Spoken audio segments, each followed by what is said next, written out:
Today, we're honoring the wisdom from Islam in celebration and recognition of Ramadan's conclusion. And also, what a wonderful source to draw from as we move into our theme this month of transformation.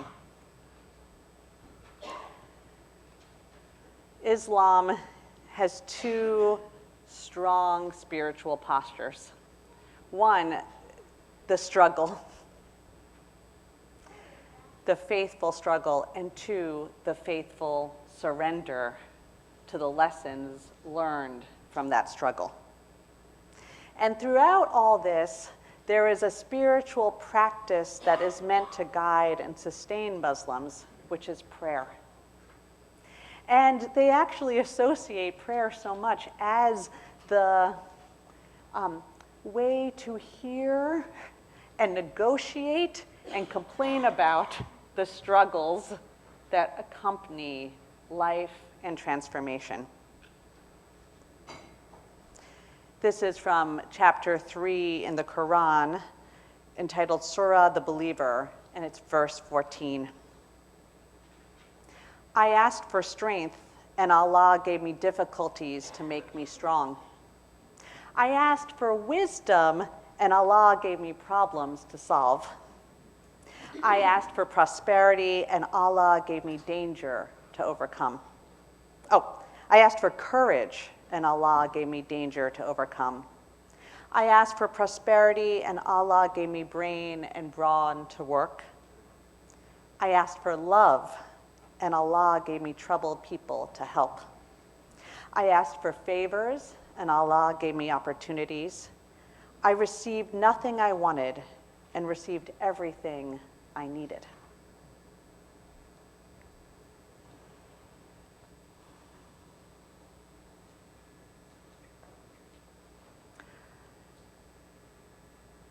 How do we understand the spiritual work of transformation? What are our guiding faith principles to help us become the humans we want to become? There are different faith perspectives on this, and it's important to pay attention that what your practice is matters. For Islam, it's prayer, and for others, it's a little different. There's a story I wanted to remind you of from the Amish community. Now, some of you might remember in 2006, there was this awful school shooting.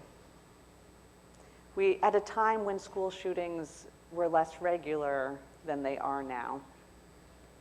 And this one Amish community, not that far away in Pennsylvania, lost 5 of its young girls. The man who did the shooting, he wasn't an Amish person in their community, but he was the man who delivered milk to their families.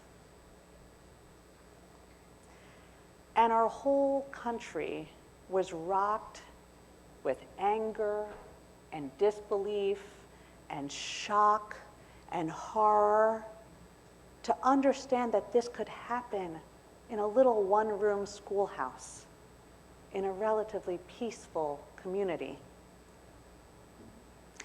And they were even more shocked and confused and awed and humbled by the Amish community's ability to forgive. What did this forgiveness look like? It looked like 2 days after burying their daughters, their biological daughters, but the daughters that they raised in their village, going to the man's funeral and hugging his wife and children. It meant developing care packages to make sure that that family did not go hungry. It was going to them and saying, I grieve too. And there became to get this little conversation nationally, both what's wrong with the Amish that they can forgive like this? And how can they do this? How can they have the strength to forgive.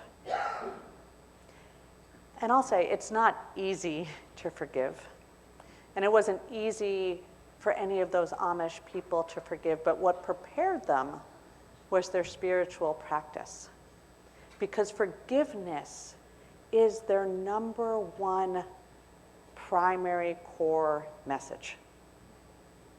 It's actually a little different from the Amish. Like, as universalists, which we are, we say we are given the gift of unmerited love. Like, we are loved so completely despite our many flaws, and so we give love in return. We are forgiven, and so we recognize the value and we pass forward that forgiveness. The Amish actually believe something a little different. They go, if I do not forgive, I will not be forgiven. They recognize that they will need it, and so they bring it into the world. But they emphasize forgiveness in every single prayer. It is a regular part of all their readings. It is emphasized again and again in their liturgy. And so when they're called upon to forgive, they have already been practicing it. They had already been practicing it. And it's not the Amish alone.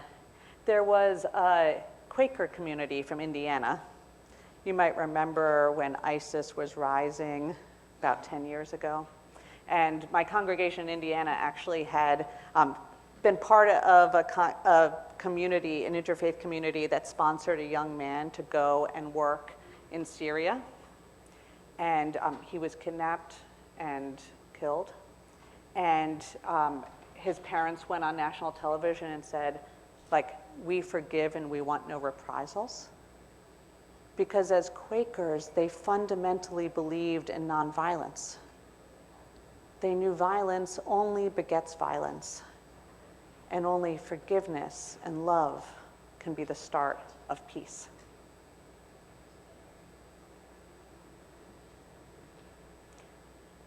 So what spiritual practice do Unitarian Universalists use to help aid in our transformation? And I have a little story from one of our congregations. It was a while ago, but it was also mirrored other conversations that our congregations are still having today. And this took place in the First Unitarian Church in Chicago, which is right by the University of Chicago, which is in a predominantly black neighborhood. And there was a seminary professor, James Luther Adams, who is, or was the major American Unitarian theologian of the 20th century. And James Luther Adams had an experience as a young adult. He went to Germany, and he was there when the Nazi Party was beginning to rise. And he saw how many good people joined the Nazi Party and how many awful things were committed in their name without them even perhaps intending that, right? They went along. And he saw also the thing that kept some Germans from going that route of that kind of collective. And it was the voluntary association. It was choosing to be with people who lived other values and to develop relationships that could call people away from that kind of mob thinking of hate. And he returned to that. He returned with that to the United States, and it deeply informed his theology. Now, in 1948, he was a member of this Unitarian church, and he was also on the board. So you never know who you will have the privilege to serve with on the board. It's a great pitch to think about. You could be with a mind like someone like James Luther Adams or Jan Bird. She has all the best ideas. Setting the bar appropriately low, right, Jan? Yeah. So Reverend Pennington was looking at his church, which was all white, and looking at the neighborhood they went into when church got out, which was predominantly black. And he said, I don't want to live in a divided world like this. And he talked to James Luther Adams, who agreed, because that probably reminded him a little too much of what he saw in Germany. And there was this little issue, right? Talk about a reverence for the written word. The little issue was in their governing documents, it said that only whites could become members of their church. Mm-hmm. And so at this coming board meeting, they gathered, and Reverend Pennington and James Luther Adams said, we'd like the board to endorse a change in this bylaws. And there was disagreement.